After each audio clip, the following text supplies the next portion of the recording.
Y se ve cuando lo cambio, pues cuando lo paso. También.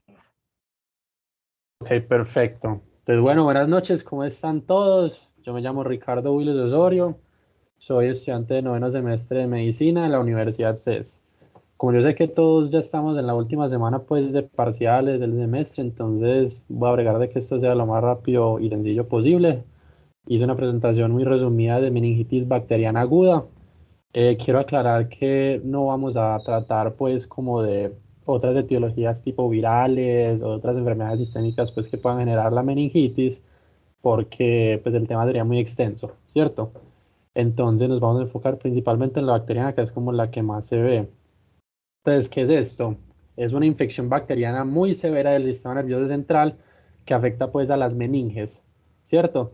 Y rápidamente puede comprometer a la vida de nuestro paciente. Entonces requiere una atención muy inmediata, de una identificación oportuna y de una remisión pues muy precoz. Si es que lo vemos en consulta externa o en cualquier lado, hay que mandarlo de una hospitalización a urgencias.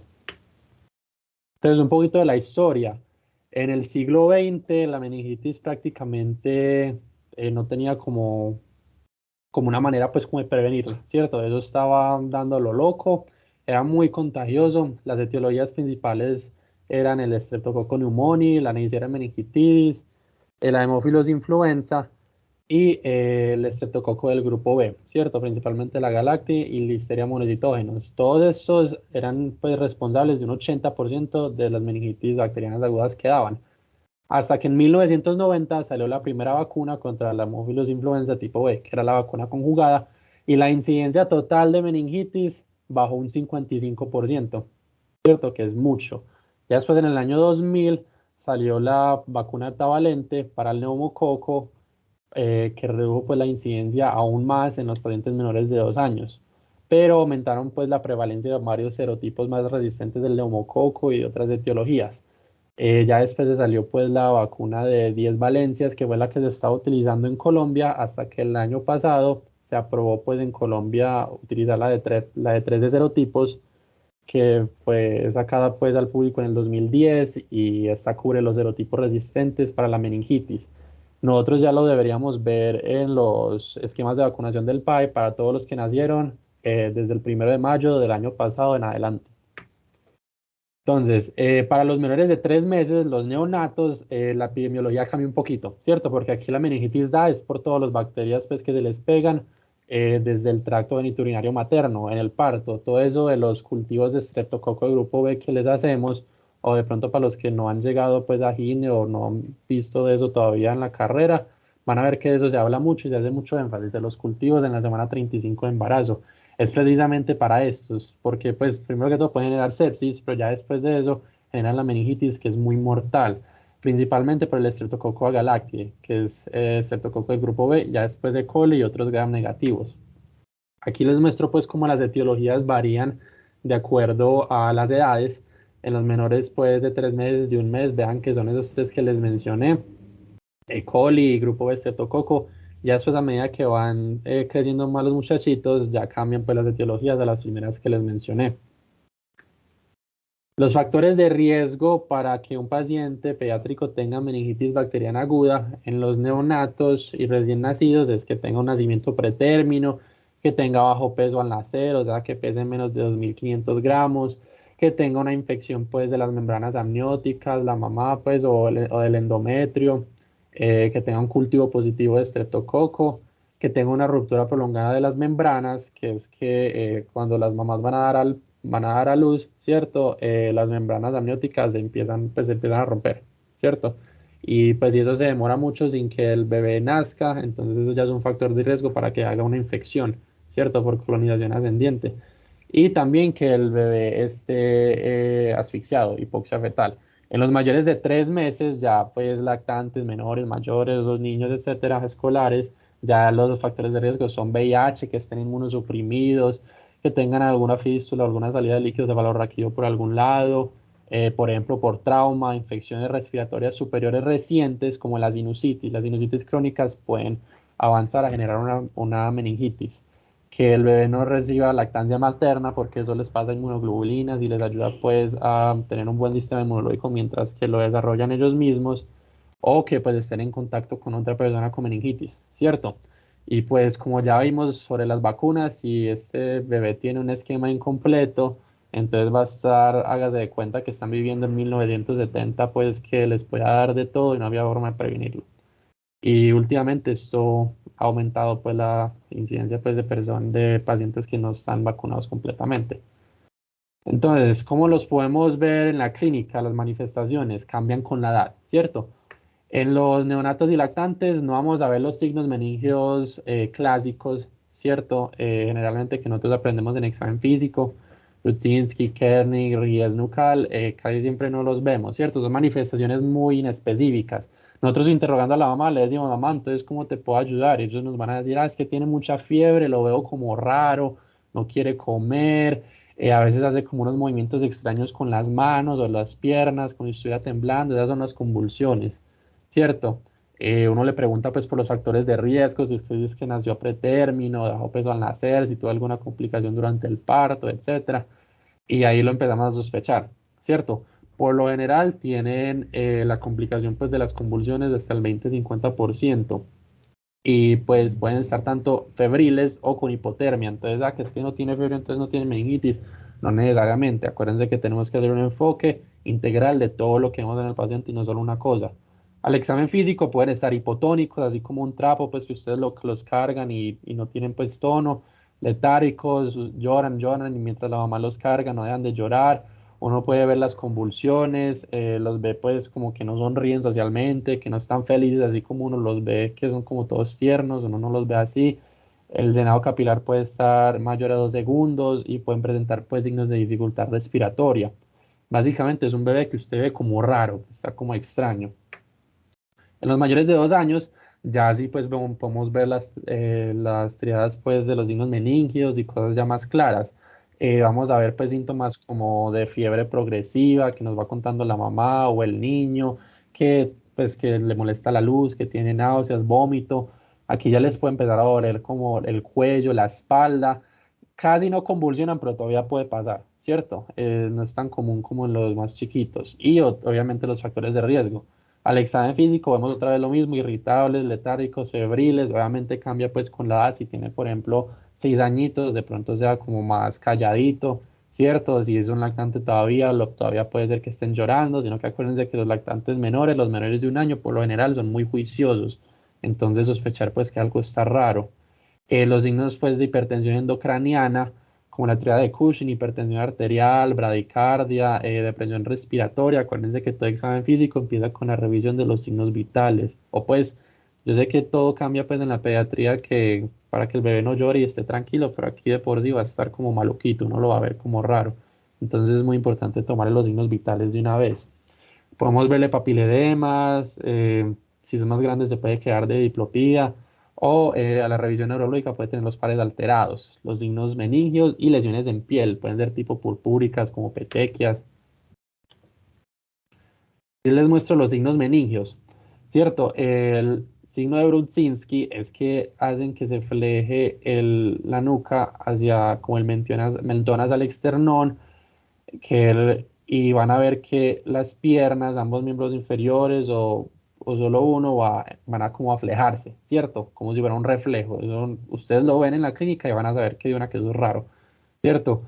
La rigidez nucal es que simplemente no pueden tocar el mentón con el esternón. Y el signo de Kernig es que ustedes tienen que flejar la cadera y las rodillas a 90 grados. Cuando ustedes bregan de extender la rodilla más allá de esos 90 grados, no son capaces, hay mucha resistencia. Esos son signos meningios positivos y es muy importante siempre hacerlos. El diagnóstico.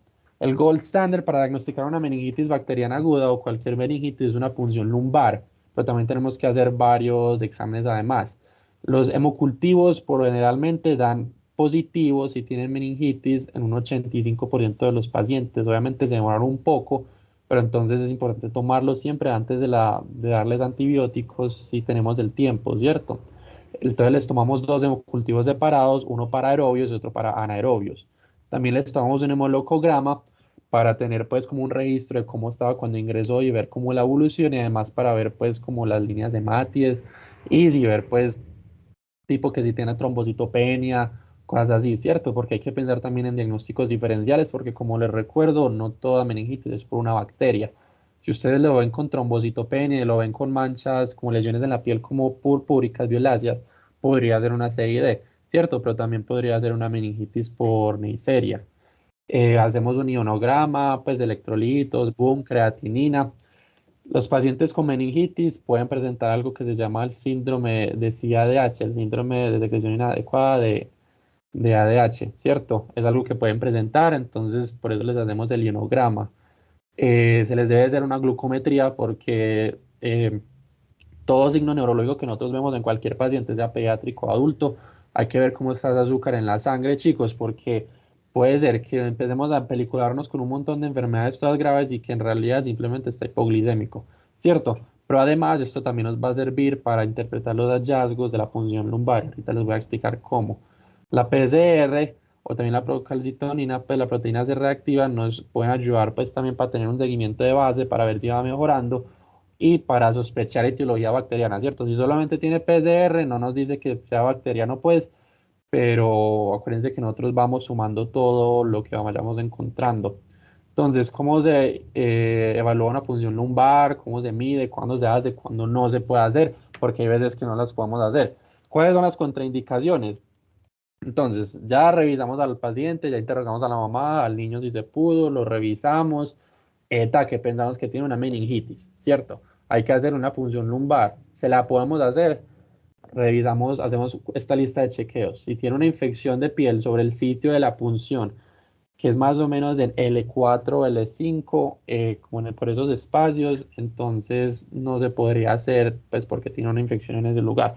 Si tiene inestabilidad hemodinámica, que está en shock, que está séptico, que no puede respirar bien, pues inestabilidad respiratoria, obviamente no le podemos hacer la punción lumbar, hay que estabilizarla primero. Si tiene una coagulopatía severa o aumento de la presión intracraniana, eso lo vamos a ver, pues, que el paciente presente focalizaciones severas, papiledemas o que esté en coma. Entonces, si tiene estas cuatro contraindicaciones, pues no podemos hacer la punción lumbar. Digamos que a veces nos asustamos mucho acerca del aumento de la presión intracraniana.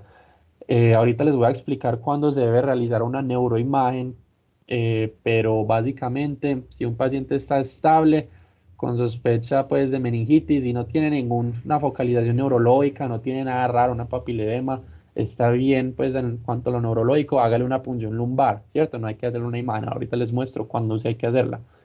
Y pues si está contraindicada, le iniciamos los antibióticos. No importa que después le pueda salir alterada la punción lumbar o los otros exámenes, primero prima la vida, ¿cierto? Siempre se hace pues una terapia de amplio espectro inicialmente y si eso pues le mejora, pues súper bien, ¿cierto? Prima la vida, porque si retardamos mucho el tiempo de los antibióticos, pues puede progresar una meningoencefalitis, pues complicaciones mucho más malucas, ¿cierto? Entonces, el análisis, le hacemos la punción, taque. Eh, Hay que empezar a ver, está contaminada, no está contaminada, sangró mucho. Esta sangre nos puede alterar los resultados, entonces así se clasifica. Esto se llama la cualificación de la punción.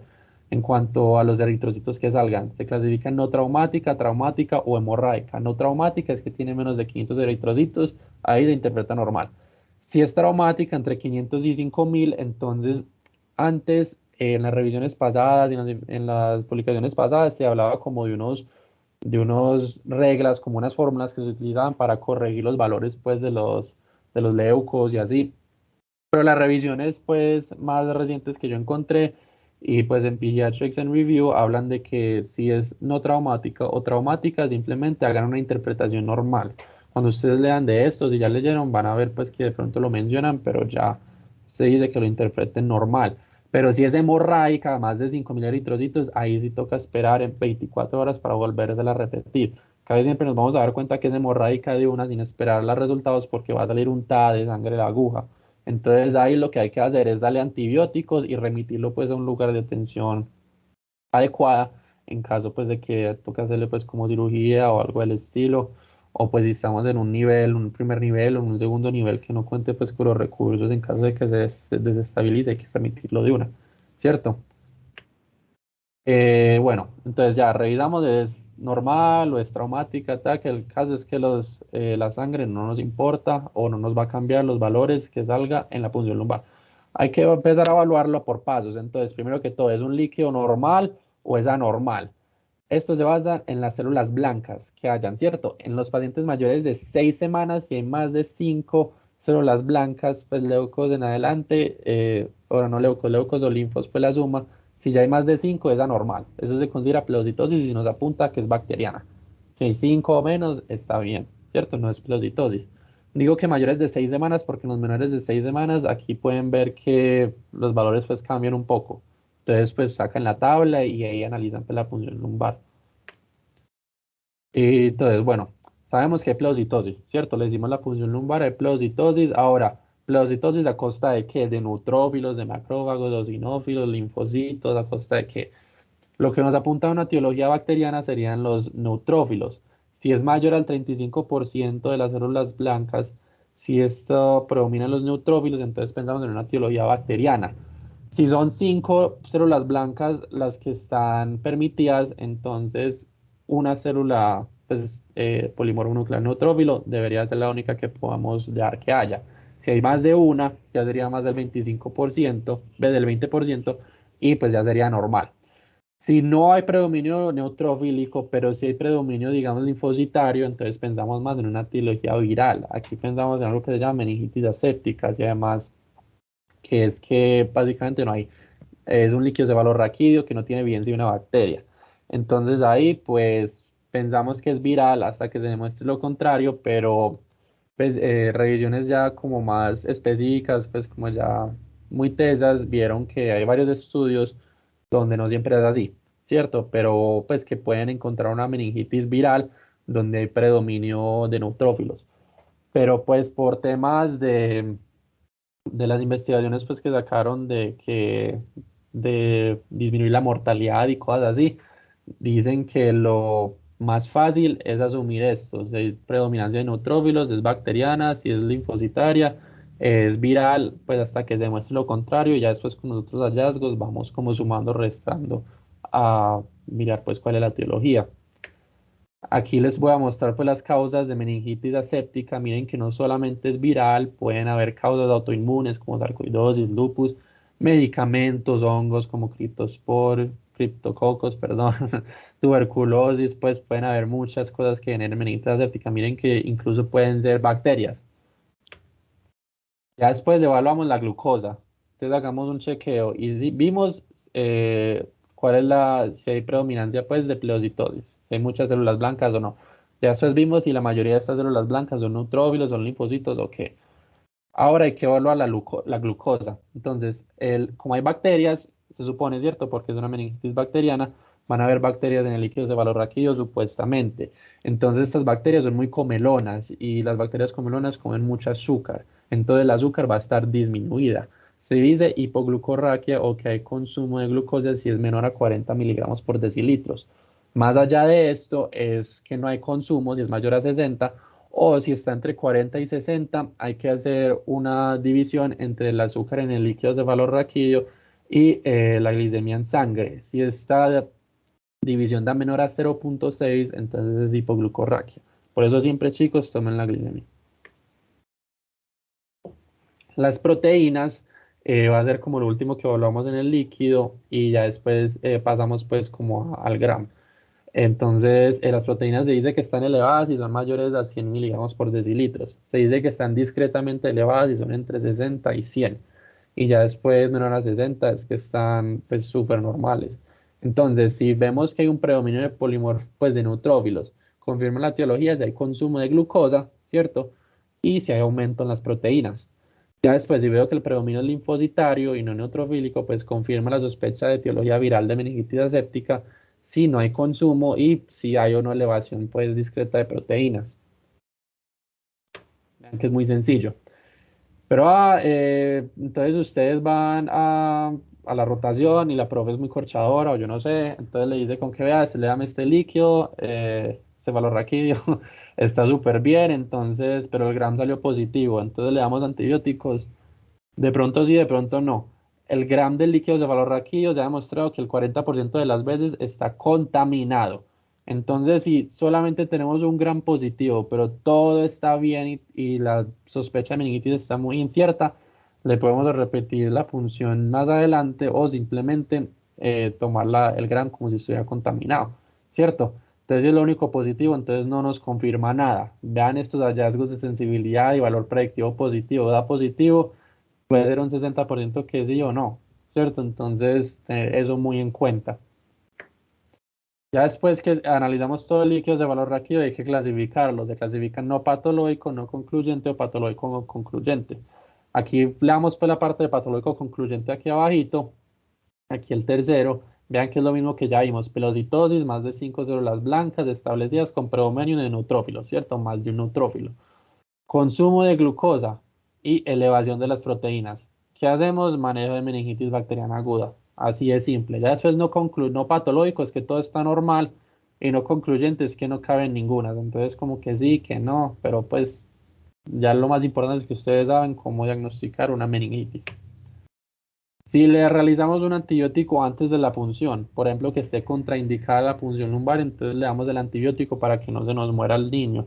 Acuérdense que los niños también se mueren, entonces tampoco, pues yo sé que ellos parecen invencibles, pero de verdad que hay que apurarnos con los antibióticos.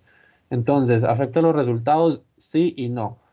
En un estudio que analiza en Pediatrics and Review, evaluaron pues a la hora y a las 2 horas de de darle antibióticos y luego hacerle la punción. Entonces, 3 de 9 pacientes tuvieron un cultivo estéril a la hora y 9 de 9 pacientes tuvieron un cultivo estéril a las 2 horas. Entonces, prácticamente les puede salir estéril la punción si se hace ya muy después de los antibióticos. Si no se hace muy después, puede que salga bien, puede que salga negativo, ¿cierto? El caso es que va a haber un aumento en la glucosa porque van a haber menos bacterias comelonas y van a haber menores proteínas.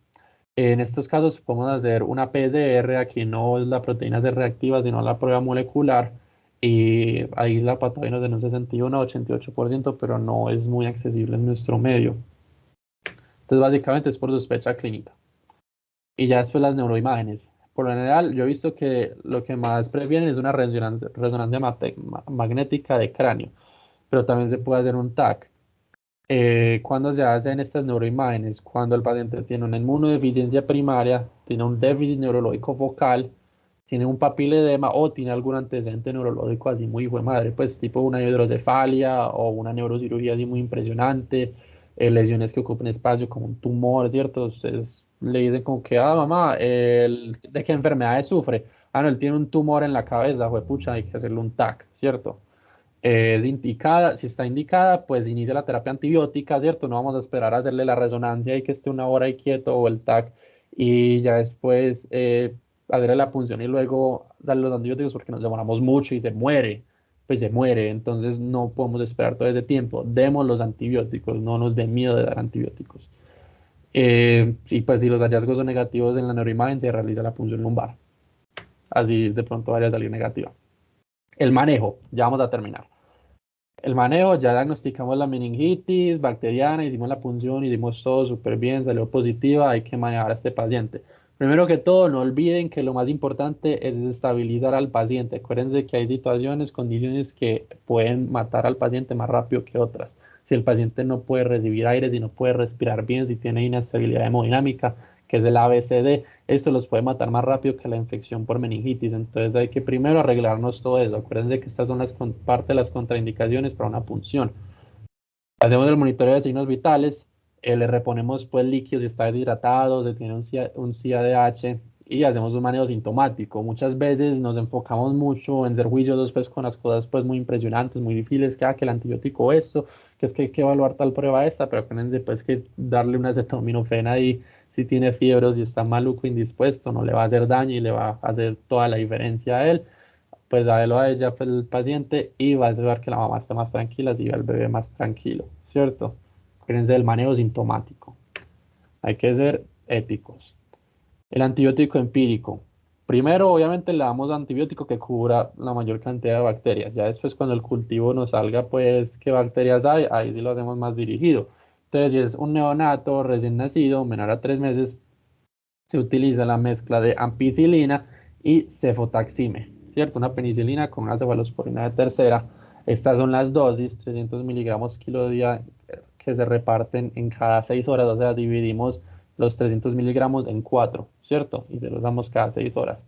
Y lo mismo con cefotaxime, 200 a 300 miligramos por kilo día repartido en 6 horas. Le sumamos aciclovir si es menor a 6 semanas, ¿cierto? Por riesgo de que tengan una coinfección con herpes, porque pues acuérdense que el antibiótico empírico, aquí no estamos pensando en necesariamente de si es bacteriano o no, aquí queremos cubrir la mayor cantidad de cosas. Entre otras causas, pues, de meningitis, el herpes puede generar un síndrome que se llama la meningoencefalitis herpética, que es algo súper, súper, súper peligroso, muy maluco para el paciente y muy miedoso. Entonces, por eso se cubre el herpes también, ¿cierto? Si es menor a 6 meses. Y si el GRAM sugiere un neumococo, se puede agregar vancomicina. Si es mayor a 3 meses, pues ya lactantes, preescolares, etcétera, vancomicina y ceftriaxona. Vea que los más chiquitos hay que tener más cuidado, ¿cierto? Elaboración de los antibióticos. Ya después, pues inicialmente usted le da el empírico, pero ya después va saliendo el cultivo y pues si es un meningococo se le da solo por 7 días, si es una listeria, un estreptococo del grupo B, pues como la galactia, un neumococo por 14 días y si es un gram negativo ahí X cualquiera, 21 días. Hay mucha evidencia de que si se le dan corticosteroides, va, pues por lo menos en los adultos se reduce pues la mortalidad y las secuelas neurológicas cuando se curan pues de la meningitis. En los niños no está bien, pues hasta donde yo alcancé a leer, no está muy concluyente, pero sí está lo que sí está claro es que está muy indicado si el paciente tiene Haemophilus influenza tipo B o neumococo. Y pues esto les ayuda pues en la hospitalización, dura menos la hospitalización y pues les va mejor en total. Se les da dexametasona y pues se le da la primera dosis antes o concomitante con la primera dosis de antibiótico empírico. Entonces siempre es como ver si los corticosteroides están indicados. Entonces pues ya terminamos, ¿cierto? Eso fue todo, pero entonces aquí les tengo un resumen que encontré por ahí. Y pues aquí explica todo lo que hablamos, ¿cierto? Entonces está que sospechamos una meningitis por la historia. Hay que hacer el ABCD, ¿cierto? Ver que esté estable, que esté respirando, que esté todo bien, ¿cierto?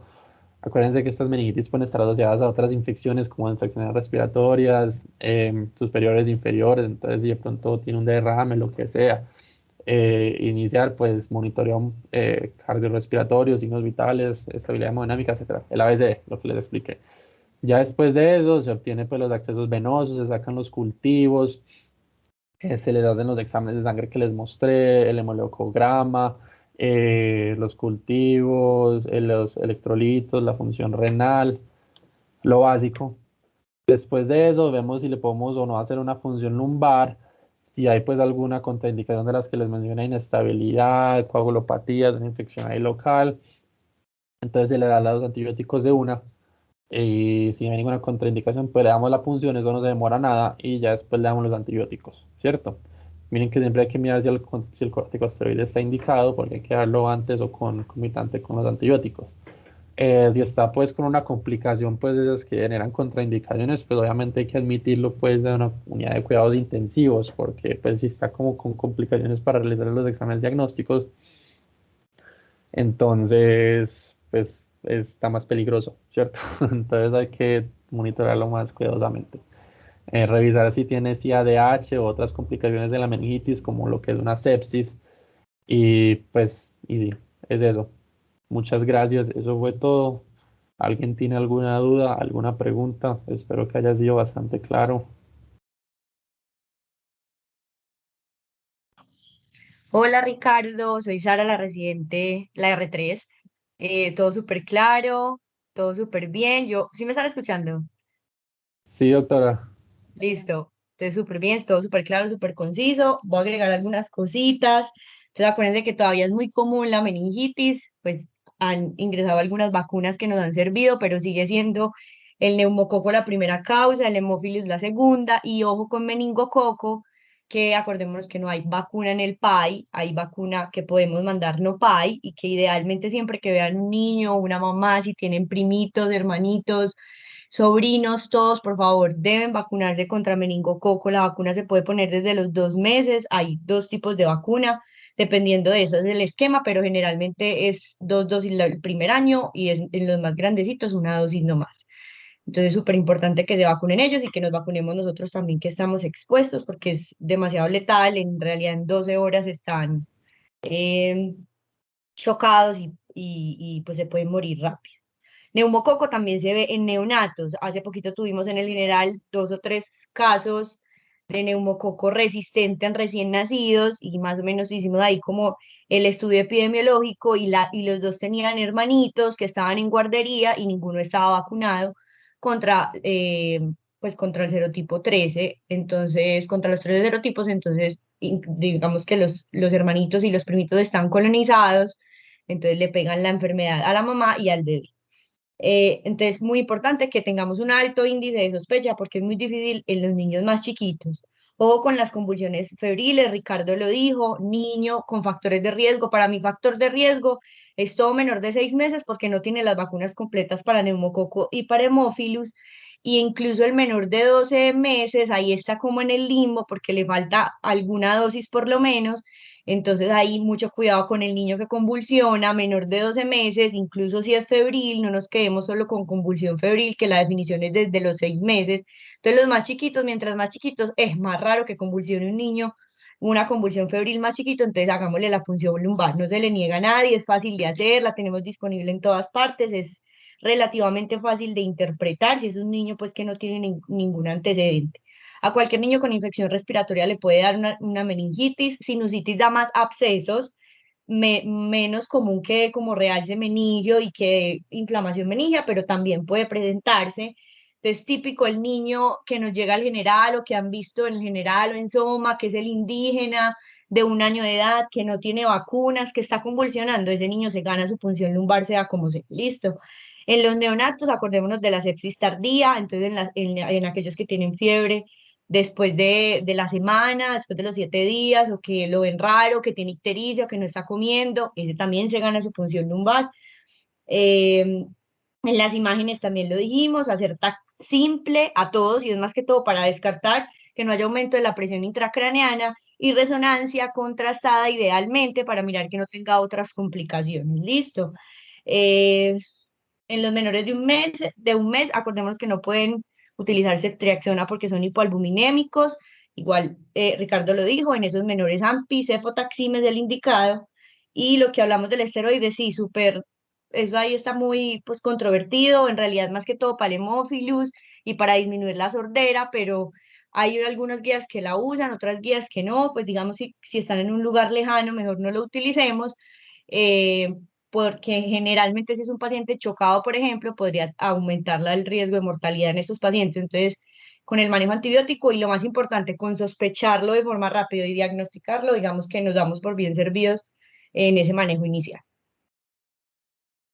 Mari, hable. No, primero que todo les quería dar las gracias por habernos invitado pues a este espacio, darle las felicitaciones a Ricardo que hizo una revisión excelente. Saris anotó pues varias cositas que yo también tenía acá pues como subrayaditas. Me encantó que hayas dicho lo de la vacunación. La vacunación ha sido una bendición y nos ha cambiado como la epidemiología. Antes era muy común la meningitis, todavía sigue siendo súper prevalente, pero ahora con esta vacunación de 13 serotipos esperamos que cambie un poquito esa epidemiología local. Aún así el neumococo sigue siendo pues como nuestro número uno. Tenemos entonces que tener muy alta sospecha, sobre todo en neonatos y lactantes, en estos niños que no tienen ese cierre de las fontanelas. Entonces, si por nuestra cabeza pasó en algún momento esa sospecha del diagnóstico, me acuerdo que el infectólogo en el general dice mucho que si usted tuvo la intuición, la sospecha, es mejor hacer una punción lumbar, es fácil de hacer, normalmente tiene poquitos efectos adversos. También tenía anotado lo de las convulsiones febriles que dijo Saris, ojo con esos menores de 18 meses y ojo que las convulsiones febriles normalmente esa esa convulsión aparece 24 o 48 horas después del inicio de esa fiebre. Ya al tercer día, una convulsión febril, sospechar meningitis, entonces esos niños es mejor también hacer esa punción lumbar. En la parte de coagulopatía, acordarnos que es menor de 50.000 plaquetas, que tenemos pues como la contraindicación. Me encantó el dato que diste de la contaminación. Y la parte de cefotaxime que Saris nos dijo también, pues de ojo con esos niños que tienen pues alto riesgo de, porque tienen la albúmina muy bajita, utilizamos cefotaxime porque estos niños pues tienen alto riesgo de ictericia indirecta y tienen mayor riesgo de hacer kernicterus, pero súper buena revisión, muchísimas gracias. Hola, yo iba a decir otra cosita. Muchas gracias, Ricardo. De verdad que ahí habla súper chévere, fue muy entretenida. Ya pues como lo que dijeron Sara y Mariana, que es súper bien, pues mis compañeritas. Y pues como decirles que en realidad, pues como agregar que la punción lumbar sí es muy segura, pues las estadísticas muestran que menos del 0,2% se complican. Entonces, pues si ustedes tienen el recurso y pueden cómo hacerla súper bien. Y también pues les quería recordar, como lo que estaban hablando de la vacunación, pues que mire que, o sea, cada vez los esfuerzos, o sea, no solo los esfuerzos de Colombia, sino también pues como a nivel mundial de la OMS es acabar con la meningitis y uno de los cambios que hicieron pues como con respecto a la vacunación de la pentavalente, que antes solo poníamos 3 dosis en el primer año, pero miren que ya también se pone a los 18 meses con el fin de cubrir el hemófilos influenza, que como bien Saris dijo, es como de las principales etiologías pues, como de meningitis. Entonces también como para que ustedes estén bien pendientes como con esos cambios de la vacunación. Y ya, muchas gracias, Ricardo. Muchas gracias. ¿Qué va a decir Isabel? Hola, yo soy Isabel. Ya hablé. Ah, ok, está bien. Listo, ¿alguien más tiene alguna pregunta? Muchas gracias por los comentarios. Yo ahorita les paso los documentos que utilicé, pues como los principales. Y sí, si nadie más tiene ninguna pregunta. Listo, No, muchas gracias, chao. claro, muchas gracias. La asistencia ya quedó ahí pues ya no tienen que llenar nada, ya nos quedó ahí a nosotras. Y muchas gracias a todos por asistir. Gracias a todos, hasta luego, que les vaya muy bien. Gracias, chao. Gracias.